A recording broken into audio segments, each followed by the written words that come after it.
Hello mga kampas lupa, meron tayong kakainin na kakaiba. Tingnan natin to.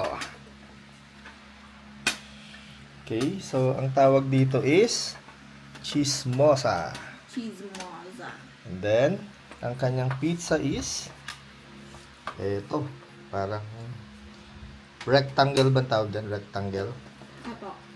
And then ito, ang tawag dito? Arugula. Arugula.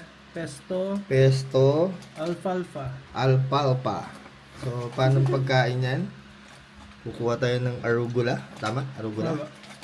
Sasawsaw natin sa pesto. Ilalagay natin sa pizza. Lalagyan natin ng alfalfa. Ha? And, ang gagawin natin is i-roll natin. Lahat sila. Uy, lumabas. Okay.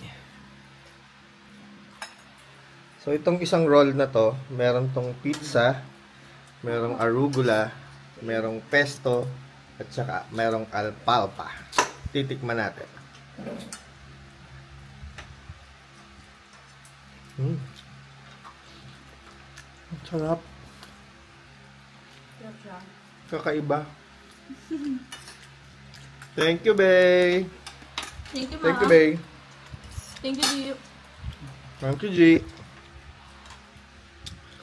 Kakaibang twist to sa pagkain ng pizza.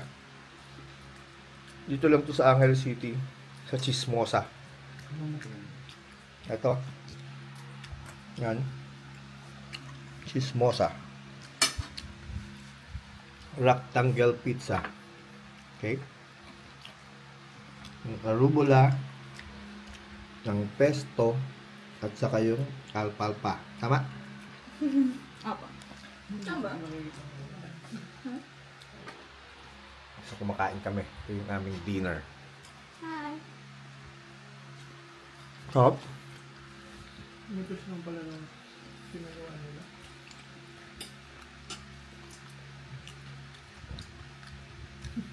Mura lang ito.